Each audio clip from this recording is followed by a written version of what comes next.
लेकिन लोगों का मानना है कि जो नेता है वो सिर्फ चुनाव के समय पे दिखते हैं, लेकिन जीतने के बाद वो दिखाई ही नहीं देते। तो उस बात को आप कैसे मतलब अपनी जनता को बताएंगे? आपने बहुत अच्छा प्रश्न कराया और बहुत अच्छी बात रखी है मैडम। सबसे पहली बात, हम नेता नहीं है ना, और गांव का आदमी, जो व्यक्ति गांव से उठता है वो गांव का दर्द समझता है। जिस व्यक्ति ने जमीन से उठकर खुद को तैयार करा, एक हमारे यहाँ कही जाती है बात की, संघर्ष से जो व्यक्ति बढ़कर आगे चला है वो कहीं ना कहीं उन सब चीज़ों का ध्यान रखता है। चुनाव लड़ना सिर्फ चुनाव लड़ने तक नहीं, आप लोगों की भावनाओं तक पहुँचें। आप घर में बैठी उस पीड़ित महिला तक पहुँचें जो धुएं में, चूल्हे पे बैठे धुएं में अपनी आँख फूंक रही है। जितना मैं समझता हूँ, भारतीय जनता पार्टी ने जो कीर्तिमान इस देश में स्थापित कर दिए, उन्होंने अपने मैनिफेस्टो में डाला कि हम राम मंदिर बनाएंगे। उन्होंने कहा कि हम 370 हटाएंगे। उन्होंने कहा कि हम 3 तलाक का बिल लाई। कुल मिलाकर बात कही जाए कि उन्होंने जितने वायदे समाज से, जनता से करे, उन सबको कहीं ना कहीं बहुत बेहतरी के साथ उन्होंने उतरने का कार्य करा है। नमस्कार दर्शकों, मैं दीक्षा चौधरी, स्वागत है आपका HBN न्यूज में। तो आज हम आए हैं अलीगढ़ के वार्ड नंबर 29 में, जहां हमारे साथ मौजूद है जिला पंचायत सदस्य पद के प्रत्याशी चौधरी नरेंद्र सिंह ठेनुआ जी के पुत्र आदेश चौधरी जी। सबसे पहले तो इनका हम धन्यवाद करेंगे हमारे साथ जुड़ने के लिए। मैं चाहूंगी हमारे दर्शकों को आप अपने बारे में थोड़ा सा कुछ बताएं। मैडम, मेरा नाम आदेश चौधरी है। मेरे पिताजी वार्ड नंबर 29 से जिला पंचायत सदस्य पद के प्रत्याशी हैं, और मैं आपको और आपकी टीम को बहुत हार्दिक स्वागत करता हूं और धन्यवाद भी करता हूं कि अपना कीमती समय निकाल कर आप हमारे पास आए जी। तो सबसे पहले मैं जानना चाहूँगी, जैसे कि आपके पिताजी हैं वो जिला पंचायत सदस्य के प्रत्याशी हैं, तो आप एक बेटे के तौर पर उनकी उम्मीदवारी को कैसे देखते हैं? अब चूँकि मेरे पिताजी हैं तो मैं, मुझसे बेहतर और मुझसे करीब से शायद उन्हें ही कोई जानता होगा, और एक बेटे का जो सबसे बड़ा फर्ज होता है वो ये होता है कि अपने पिताजी के उनके विचारों को, उनके कार्यों को किसी न किसी रूप से आगे बढ़ाए, उनको कहीं ना कहीं उनकी किसी न किसी तरीके से मदद करे।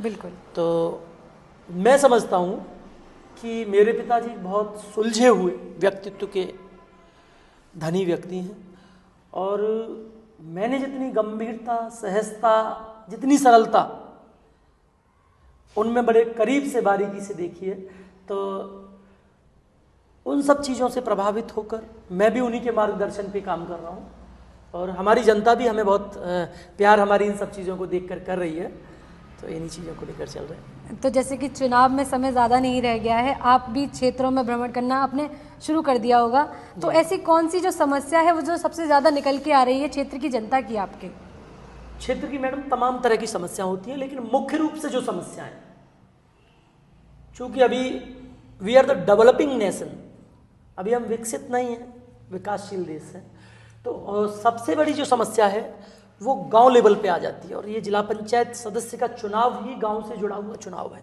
बिल्कुल। और जब हम गांव की तरफ रुख करते हैं, चूंकि अब भारतीय जनता पार्टी की सरकार सत्ता में है, और भारतीय जनता पार्टी ने गांव-गांव तक डोर टू डोर विकास की अपनी जो योजनाएं हैं उनको ले जाने का कार्य किया है। अब जाकर गांव की स्थितियों में थोड़ा सा सुधार होने लगा है। पहले सड़कों की स्थिति बहुत दयनीय हुआ करती थी, पेयजल की व्यवस्था नहीं होती थी, शिक्षा की कोई सुचारू व्यवस्था नहीं होती थी।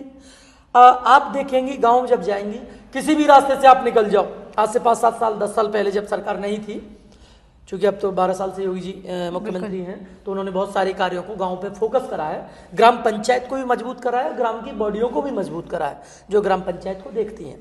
तो उससे पहले जो स्थिति थी वो रास्तों की इतनी दयनीय थी, और सबसे महत्वपूर्ण यदि आप आ जाइए तो शिक्षा एक बड़ा विषय है। शिक्षा गांव तक, घर घर तक पहुंचना बहुत ज़रूरी था। अब हम कह सकते हैं कि कई महीनों में बहुत पैमानों तक सरकार और सरकार के नुमाइंदे पहुंच रहे हैं, और उन चीज़ों का जब समाधान हो रहा है तो अब नए नए मुद्दे ईजाद होकर आ रहे हैं, कि चूँकि हम जब कोई कार्य पूरा कर लेते हैं तो अगले कार्य जो पेंडेंसी होती है उनको हम करने में अपना देखते हैं, उनका रास्ता तलाशते हैं। तो अभी जो बेसिकली जो मुद्दे निकल कर आ रहे हैं, कई बार आप छोटे छोटे मुद्दे हैं जी जैसे कि तहसील से संबंधित समस्याएं होती हैं लोगों को काम में, क्योंकि गांव के लोग जो है थोड़े से कम जागरूक हैं, अभी हमें जागरूकता देने की आवश्यकता है। बिल्कुल। या ब्लॉक स्तर के कार्य हैं उनमें ये होना है ये होना है, तो बहुत सारी चीज़ों को लेकर लोग आते हैं। और रही बात ग्रामीण अंचल में विकास कार्यों की, तो सबसे पहले जो बात है वो शिक्षा की है, बिल्कुल। दूसरी जो बात है वो सड़कों की है, तीसरी जो बात है जो मेरा अपना व्यक्तिगत एक मत है कि गांव की जो पंचायत की बॉडी है उसको शिक्षा के कार्यों को थोड़ा सा आगे बढ़ाना चाहिए, बिल्कुल। और उनमें लग जाना चाहिए, तो ये भी समस्याएं शायद मुझे लगता है रिजॉल्व हो जाएंगी। बिल्कुल। तो जैसे कि आप की बातों से ही लग रहा है कि जो आप टिकट मांग रहे हैं वो भारतीय जनता पार्टी से मांग रहे हैं। हाँ, भारतीय जनता पार्टी से। तो ऐसी कौन सी जो खूबी है वो आपको भारतीय जनता पार्टी की सबसे ज़्यादा पसंद आती है, जिसके साथ मतलब आपके पिताजी का भी उद्देश्य रहेगा कि अपने जो क्षेत्र में वो विकास कार्य कराएं जैसे कि भारतीय जनता पार्टी कराती है? मैडम, भारतीय जनता पार्टी सबसे बड़ी बात है कि देश के विचारों की पार्टी है। जरूरी नहीं कि हर विषय में हम विशेषताएं खूबियां देखें, लेकिन मैंने जितना मैं समझता हूं, भारतीय जनता पार्टी ने जो कीर्तिमान इस देश में स्थापित कर दिए, उन्होंने अपने मैनिफेस्टो में डाला कि हम राम मंदिर बनाएंगे। बिल्कुल। उन्होंने कहा कि हम 370 हटाएंगे। उन्होंने कहा कि हम 3 तलाक का बिल लाई। कुल मिलाकर बात कही जाए कि उन्होंने जितने वायदे समाज से जनता से करे उन सबको कहीं ना कहीं बहुत बेहतरी के साथ उन्होंने उतरने का कार्य करा है। रही बात यह कि मैं अलीगढ़ मुस्लिम विश्वविद्यालय का छात्र रहा हूं मैडम, तो अलीगढ़ मुस्लिम विश्वविद्यालय की जो दयनीय स्थिति 2014 से पहले थी, आज उसमें 60% से अधिक सुधार हुए हैं। वहां कभी होली नहीं मनाई जाती थी, हमने वहां होली मनाने की शुरुआत करी और आज वहां होली की परमिशन बाइज्जत दी जाती है। पहले छात्रों के साथ मारपीट होती थी, दंगे होते थे, इतनी समस्याएं थी, हिंदू छात्रों का शोषण होता था। आज उन चीजों पर कहीं ना कहीं लगाम लगी। मैं नहीं कह सकता कि पूरी तरह से विराम हो गया है, लेकिन उन चीजों पर कहीं ना कहीं लगाम लगी है, चीजों में सुधार हुआ है। हमें वहां एक जगह मिली है जहां हम कह सकते हैं, पहले ऐसा लगता था कि हम जैसे भारत में रह ही नहीं रहे। पहले अगर 2014 से पहले का आप सिनेरियो उसका देखेंगी तो एएमयू की स्थिति ये थी कि आप ये सोच सकते थे कि हम कहीं ना कहीं दूसरे किसी देश का हिस्सा है। बिल्कुल। कोई हिंदू हितों की बात नहीं थी, कोई हिंदू छात्र हितों की बात नहीं थी, तमाम छात्र छात्राओं का शोषण किया गया। आप देखिए, रिकॉर्ड निकलवाइए कितनी एफआईआर दर्ज हुई और क्या एक्शन हुए उनमें, आज तक कोई कार्रवाई नहीं हुई मैडम जी। लेकिन जब से भारतीय जनता पार्टी की सरकार आई है तो उनमें बड़े सुधार हुए, और जब उनमें सुधार हुए तो मैं कह सकता हूं कि भारतीय जनता पार्टी कहीं ना कहीं देश के लिए काम कर रही है। बिल्कुल जी। तो इसके बाद हम आते हैं शिक्षा पर। तो आपके क्षेत्रों में मतलब ऐसी कौन सी जो कमी दिखती है जो आपको स्कूलों में दिख रही है, और आपकी तरफ से ऐसी क्या सोच रहेगी, ऐसे कार्य रहेंगे जिसकी वजह से ऐसा ना हो कि कोई भी गरीब परिवार का बच्चा है जिसको गरीब की वजह से स्कूल या पढ़ाई छोड़नी पड़े? हम अपने स्तर से मैं ग्रामीण अंचल पे ही बात करूंगा, क्योंकि सुधारों की आवश्यकता सबसे ज्यादा ग्रामीण अंचल पे है, और शिक्षा को घर घर पहुंचाने के लिए ग्रामीण अंचल का शिक्षित होना बहुत आवश्यकता है। तो उसके लिए यदि हमारी सरकार या हमारी जो ग्रामीण बॉडीज हैं उनके पास भी अथॉरिटी रहती है, उनके पास पैसा होता है, जिला पंचायत के पास भी पैसा होता है, हमारे एमएलएज एमपीज इनके पास भी अपना अपना निधि होती है जी। हर गांव में, क्योंकि स्कूल सब जा रहे हैं, लेकिन गांव में जो बच्चे तैयारी कर रहे हैं, पढ़ रहे हैं, जो स्कूल नहीं जा पा रहे हैं या किन्हीं कारणों से वो घर हैं, गांव में एक लाइब्रेरी, छोटी छोटी लाइब्रेरियों की स्थापना होनी चाहिए जिसमें 30, 40, 50 बच्चों की बैठने की कैपेसिटीज हो। तो उससे वो गांव के जो बच्चे हैं वो गांव में ही, एक तो उससे क्या होगा, उससे ये होगा कि गांव का बच्चा शहर की ओर नहीं भागेगा, शहर में भी भीड़ कम होगी और गांव के बच्चे को गांव में ही शिक्षा मिलेगी, अपने क्षेत्र में रहकर। हाँ, तो हमारा जो सबसे बड़ा प्रयास था यही था। और मैंने पूर्व में इसी विषय में इगलास में, उस वक्त के जिलाधिकारी, उप जिलाधिकारी महोदय हुआ करते थे हमारे कुलदीप सिंह जी, उस वक्त मैंने इगलास में आंदोलन भी करा था, इस पे मैं धरने पे भी बैठा था।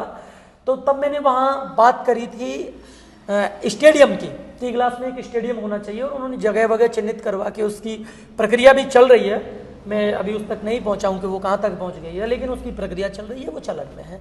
और उम्मीद भी है कि इगलास में एक बड़ी लाइब्रेरी हमें हमारे सरकारी नुमाइंदों द्वारा दे दी जाएगी। बिल्कुल जी। तो जैसे कि हम बात करें युवाओं की बेरोजगारी की, आजकल क्या होता है कि नौकरियों के लिए लोगों को शहर भागना पड़ता है, जो कि बहुत सारी फैमिली ऐसी होती है नहीं जाने देती है। तो गांव का जो युवा है वो बहुत ज़्यादा बेरोजगार रह जाता है। तो इसके लिए सरकार की तरफ से बहुत सारी योजनाएं आई हैं। मनरेगा का भी नाम बदल दिया गया है, उसकी अवधि भी बढ़ा दी गई है। तो उसके बारे में आप क्या कहना चाहेंगे? सरकार ने अभी मनरेगा को लेकर एक बहुत नई पॉलिसी, जो बहुत अच्छी पॉलिसी इजाद करी है, और उसमें सबसे महत्वपूर्ण बात उन्होंने जो करी है कि पहले क्या हुआ करता था, जो 2.5 महीने 3 महीने जो काम नहीं होता था तो उनका मानदेय उन लोगों को नहीं मिलता था, रोजगार भत्ता उनको नहीं मिलता था। लेकिन अब जिन समय में काम नहीं हुआ करेगा, उन 2.5-3 महीनों का भी भत्ता बिना काम करे मजदूरी भत्ता उन मजदूरों को दिया जाएगा। तो ये सरकार की एक बहुत सराहनीय पहल है, पहली बात। दूसरी बात ये कि सरकारी जो नौकरियां हैं सरकार की तरफ से जो चल रही हैं, उनसे भी इतर गांव पे छोटी छोटी कमेटियां सरकार ने बना रखी हैं, लेकिन लोगों को उसकी जानकारी के अभाव में, जैसे कि पंचायत सहायक का पद है, सरकार ने नया पद बनाया है, बहुत काम है उसके थ्रू, बहुत चीज़ें हैं, और इसके माध्यम से सरकार ने गांव तक पहुंचने की भी एक पहल करी है जी। जैसा मैं समझता हूं, रोजगार सेवक हैं वो भी गांव तक पहुंच रही है। सरकार भी इन चीज़ों को जानना चाह रही है कि गांव में समस्या क्या है। लेकिन विषय ये कि गांव में जो लोग घूम रहे हैं, गांव में जो बेरोजगारी में घूम रहे हैं या रोजगार के अभाव में लोग बाहर जा रहे हैं, उसके लिए गाँव की व्यवस्था को सुधारना बहुत आवश्यक है। गाँव में ही रोजगार के साधन तैयार करने पड़ेंगे, गांव की ही चीज़ों से।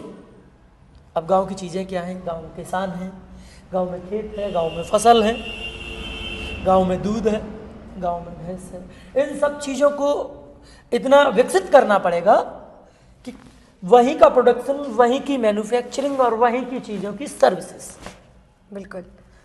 तो तभी ये सब संभव हो सकता है कि गांव के हर व्यक्ति तक रोजगार पहुंचे। तो आपके प्रयास कैसे रहेंगे? जो भी सरकारी योजनाएं, मान लो वृद्धा पेंशन हो गई, विधवा पेंशन हो गई, ये सारी चीज़ें हैं, तो वो उन लोगों तक पहुँचे जिनकी उनको सबसे ज़्यादा ज़रूरत है। मैडम, मैं पिछले 5-6 साल से लोगों के लिए काम कर रहा हूँ। जितना मेरी समझ है, जितना मैं लोगों तक पहुँच पाता हूँ, मैं समझता हूँ कि ये जो छोटी छोटी बातें आपने बताई है ना, बहुत बड़ा तबका समाज का इससे प्रभावित है। और मैंने बहुत प्रयास करे इन 6-7 सालों में। पिछली बार भी मेरे पिताजी जो है वार्ड नंबर 29 से ही जिला पंचायत सदस्य पद के प्रत्याशी थे, लेकिन वह सीट हमारी रिजर्व हो गई। तो उससे भी 1-1.5 साल पहले से हम मेहनत कर रहे हैं, और हमने गांव-गांव जाके यही मुहिम चलाई कि जो छोटी छोटी समस्याएं, हमने उन पे काम करा। लोगों की पेंशन बनवाए, लोगों की जिनकी पेंशन रुकी हुई हैं वो चालू करवाएं, या जिनके कार्ड नहीं बने हैं, जिनके मनरेगा कार्ड नहीं बने हैं, या जिन लोगों को तहसील से, ब्लॉक स्तर से किसी भी कार्य में समस्या आ रही है, अगर किसी ने मुझे आधी रात को 12 बजे भी फ़ोन करा तो मेरा हर संभव प्रयास रहता है कि मैं 12 बजे उस फ़ोन को रिसीव करूं। अदरवाइज़ नहीं, किसी भी स्थिति में नहीं कर पाया तो मैं उसको तुरंत फ़ोन कॉल बैक करने का प्रयास करता हूँ। लेकिन लोगों का मानना है कि जो नेता है वो सिर्फ चुनाव के समय पे दिखते हैं, लेकिन जीतने के बाद वो दिखाई ही नहीं देते। तो उस बात को आप कैसे, मतलब अपनी जनता को बताएंगे? आपने बहुत अच्छा प्रश्न कराया और बहुत अच्छी बात रखी है मैडम। सबसे पहली बात, हम नेता नहीं है ना, और गांव का आदमी, जो व्यक्ति गांव से उठता है ना, वो गांव का दर्द समझता है। जिस व्यक्ति ने जमीन से उठकर खुद को तैयार करा है, एक हमारे यहाँ कही जाती है बात कि संघर्ष से जो व्यक्ति बढ़कर आगे चला है, वो कहीं ना कहीं उन सब चीज़ों का ध्यान रखता है। और हमारे जो जानने वाले हैं या मेरे जो क्षेत्र के लोग हैं, वो ये बखूबी जानते हैं कि मेरे पिताजी का, मैंने जैसे बताया, वो बहुत सहज और सरल स्वभाव, और मैं भी अधिकतर प्रयास करता हूं कि लोगों तक पहुंचूं, लोगों की चीज़ों को समझने का, उनकी चीज़ों को, समस्याओं को समाधान करने का प्रयास करूं। तो डोर टू डोर हम ये काम करते हैं और मुझे नहीं लगता कि इस वार्ड का कोई गांव होगा जहां मैं नहीं पहुंचा हूंगा और जहां किसी न किसी रूप से मैंने किसी न किसी व्यक्ति की मदद नहीं करी होगी। बिल्कुल। तो जैसे कि कहते हैं कि राजनीति में वादे बहुत किए जाते हैं, तो आपकी क्षेत्र की जनता के लिए आपका कोई ऐसा वादा जो सिर्फ कहने के लिए ना हो, करने के लिए भी हो? मैडम, वायदे बिल्कुल करे जाते हैं और वायदे मेरी अपनी जो निजी राय है कि जो भी करें उनको पहले पूरा करें। और मैं आपको बता दूं, अभी तो हम चुने भी नहीं गए मैडम, लेकिन मैंने आज से 5 वर्ष पूर्व एक बात रखी थी कि हम लोग जी, चूँकि मैं युवा हूँ और मैं युवाओं की बात कहीं ना कहीं अपने माध्यम से रखने का प्रयास भी करता हूँ, तो मैं उसको आपको बता देता हूँ। मैं इगलास, जब मेरी शिक्षा पूरी हुई, मैं 2020 के लास्ट में इगलास में आया। मैं इगलास में आके मैंने युवाओं से बात करना शुरू करा, जोड़ना शुरू करा। तो जब मैं आया तो बहुत कम लोग मेरे साथ थे और मैंने उनको धीरे धीरे जोड़ा, बताया। और सबसे बड़ी बात हमारे इगलास के साथ क्या है कि यहाँ की सीट जो है वो रिजर्व सीट हो गई। रिजर्व सीट हो गई तो इगलास का युवा, इगलास के लोग कहीं ना कहीं राजनीतिक मुद्दों से थोड़ा सा हट गए या उसमें बहुत ज़्यादा क्रियाशीलता उनकी नहीं रही। हम लोगों ने आके, मैंने प्रयास करा, युवाओं को जोड़ना शुरू करा और मैंने उनसे एक बात कही। मैं कई बार देखता था जब हम चुनाव क्षेत्र में जाते थे पिछली बार, तो सड़कों पर युवा, सैकड़ों की तादाद में सड़कों पर युवा रेस कर रहे हैं। मेरे दिमाग में बैठे बैठे एक दिन ख्याल आया, कई बार दुर्घटना में तमाम नए लड़कों की मृत्यु, दुखद मृत्यु हो गई। और चूंकि हम भी किसी के बेटे हैं, किसी के भाई हैं, किसी के रिश्तेदार हैं, तो कहीं ना कहीं दुख तो होता ही है। बिल्कुल। और बेहद दुख का विषय है। इससे बड़ा क्या विषय हो सकता है यदि किसी का बच्चा चला जाए, उसके परिवार का कोई सदस्य चला जाए। तो हम लोगों ने मैडम, मैंने उन लोगों तक जाने का प्रयास करा और मैंने उनसे कहा कि अगर हम लोग यूनाइट हो जाएं, अगर तुम मेरे साथ आ जाओ, तो मैं एक बात कह सकता हूं, मैं वायदा तुमसे नहीं करूंगा, लेकिन इतनी पहल कर दूंगा कि एक स्टेडियम की स्थापना इगलास में हो जाएगी, यदि आप सब मेरे साथ चल पड़े तो। जी। और उसी क्रम को आगे बढ़ाते हुए मैं लगा रहा। बड़े लोगों ने विरोध करा, बड़े लोगों ने उपहास करा, बड़े लोगों ने टांग खिंचाई करी, लेकिन मैडम मैंने उन्हें वादा करा था। और मैं आपको बता देता हूं, मैंने उसे भी लेके वहां धरना करा। 5 अक्टूबर 2020 की बात है मेरे हिसाब से, मेरी फाइलों में वो चीज़ें रखी हैं। हमने ज्ञापन दिए, आंदोलन करे, पुलिस की लाठियां खाई, कई दिन मैंने धरना भी दिया तहसील पे। और वो 5 साल की मेहनत, वह भी भारतीय जनता पार्टी की सरकार ने, हमारे माननीय विधायक जी का भी उसमें बहुत सहयोग रहा। उन्होंने वो मुद्दा विधानसभा तक पहुंचाया स्टेडियम का। और मेरे यहाँ साथियों ने जब धरने दिए, उनमें कई साथी मेरे यहाँ बैठे भी हैं जो मेरे साथ रहे हैं, तो बड़ा बढ़ चढ़ के इन लोगों ने मेरा, इगलास के पूरे इगलास के युवाओं ने मेरा बहुत साथ दिया। और आज मैं बता देता हूँ आपको, पिछले 1.5 महीने पहले इगलास में स्टेडियम की घोषणा हो गई और स्टेडियम इगलास में हरिरामपुर पर बनने जा रहा है। जी। उसके लिए बजट भी स्वीकृत हो गया, जमीन भी चिन्हित हो गई है, उस पर काम चल रहा है। ठीक है जी। तो जैसे कि हम देखते हैं कि एक क्षेत्र से बहुत सारे लोग निकल के आते हैं चुनाव के लिए जी। तो वार्ड नंबर 29 की जो जनता है वो आपके पिताजी को ही क्यों वोट दे, उसके मुझे 5 मुख्य कारण बताइए। बिल्कुल, आपने बहुत अच्छा प्रश्न करा है और इस प्रश्न का बहुत अच्छा ही जवाब मैं आपको देने वाला हूँ मैडम, कि हम पिछले 7-8 साल से हम लगे हुए हैं, हम घर घर तक पहुंचे हुए हैं। चुनाव लड़ना सिर्फ चुनाव लड़ने तक नहीं है, आप लोगों की भावनाओं तक पहुंचे, आप घर में बैठी उस पीड़ित महिला तक पहुंचे जो धुएं में, चूल्हे पे बैठे धुएं में अपनी आंख फूंक रही है। और जब उस वेदना को आप देखेंगे, गांव में जरूरी नहीं हर व्यक्ति के पास बहुत पैसा हो, आज भी गांव में चूल्हे पे रोटी बनती मैडम। बिल्कुल। जरूरी नहीं सरकार की योजना हर व्यक्ति तक पहुंच गई, लेकिन जिन तक नहीं पहुंची है आप उन तक पहुंच जाओ। और मैं वही काम करता हूं, मैं उन्हीं तक पहुंचने का प्रयास कर रहा हूं, या मेरे पिताजी भी उन्हीं तक पहुंचने का प्रयास कर रहे हैं। उन्हीं चीज़ों को लेकर हम आगे बढ़, हम छोटे तबके के जो लोग हैं, जो मेरे साथ सहज महसूस करते हैं, जिनके साथ मैं सहज महसूस कर पा रहा हूं, हम उन लोगों को जोड़कर उनको आधार बनाकर अपना चुनाव लड़ने का प्रयास कर रहे हैं। जी, तो जैसे कि अगर आपके पिताजी जिला पंचायत सदस्य अगर बनते हैं तो उनका जो मुख्य उद्देश्य और सबसे पहली प्राथमिकता क्या रहेगी अपने क्षेत्र के लिए? मैडम, यदि मेरे क्षेत्र की सरदारी ने, हमारे यहाँ के इन सम्मानित मतदाताओं ने मेरे पिताजी को यहाँ से चुनकर भेजा जी, तो मैं अपने क्षेत्र की समस्त सरदारी को आश्वस्त कर देना चाहता हूं आपके माध्यम से कि फिर मेरे वार्ड का छोड़िए, पूरी इगलास का कोई भी पीड़ित व्यक्ति खुद को कहीं भी अकेला और असहज महसूस नहीं करेगा। हम उसके साथ खड़े मिलेंगे आपको जी। उसके हर अच्छे बुरे वक्त में हम उसके साथ खड़े होंगे। और रही बात कि हम क्या कर सकते हैं, जिला पंचायत या अन्य निधियों से जितना अधिक से अधिक कार्य, चाहे वो सड़कों पे हो, शिक्षा पे हो, पेयजल की व्यवस्था हो, चाहे आपकी स्ट्रीट लाइटिंग की व्यवस्था हो, जिस तरह की भी सामाजिक योजनाएं, जो विकास योजनाएं आएंगी, हम उनको अधिक से अधिक अपने समाज तक पहुंचाने का प्रयास करेंगे मैडम। जी जी। तो सबसे आखिरी सवाल, एक कोई आखिरी संदेश जो आप अपनी क्षेत्र की जनता को हमारे माध्यम से देना चाहते हो तो वो क्या देना चाहेंगे? मैं अपने क्षेत्र की वार्ड नंबर 29 की समस्त सरदारी से एक अनुरोध करना चाहता हूं। आज चुनाव का माहौल है, तमाम प्रत्याशी आपके बीच पहुंचेंगे, तमाम प्रत्याशी आपके बीच नई नई स्कीमें लेके चलेंगे, नए नए लुभावने मौके लेके जाएंगे कि मैं ये कर रहा हूं, मैं आपके लिए ये कर रहा हूं, मैं आपके लिए ये कर दूंगा। कोई आपको यात्राएं करवाएगा, कोई आपको बहुत पैसों का लालच देगा, कोई आपको बहुत नई स्कीमें लेकर आपके सामने आएगा। मेरे सम्मानित मतदाताओं, मेरे सम्मानित भाइयों बहनों, माताओं पिताओं बुजुर्गों, मेरा आपसे एक बड़ा छोटा सा अनुरोध है।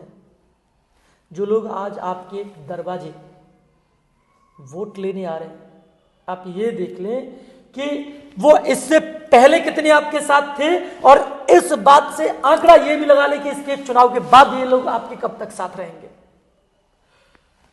आप निर्णय लेने की स्थिति में बहुत अच्छे से होते हैं, और मैं समझता हूं आप उसी उम्मीदवार का चयन करेंगे जो आपकी समस्याओं को और आपके बीच का हो, आपकी समस्याओं को समझे और उनका निराकरण करे। इन्हीं बातों को बस मैं लोगों से कहना चाहता हूं कि आप जब निर्णय लेने जाएं तो ये जरूर सोचें, जरूर समझें कि इस व्यक्ति का सामाजिक स्तर क्या है, इस व्यक्ति का शिक्षा का स्तर क्या है, इस व्यक्ति का आपका वोट कहीं व्यर्थ तो नहीं जा रहा है। आप ये देख लें कि ये व्यक्ति कब तक आपके साथ, आपके कंधे से कंधा मिलाकर खड़ा है।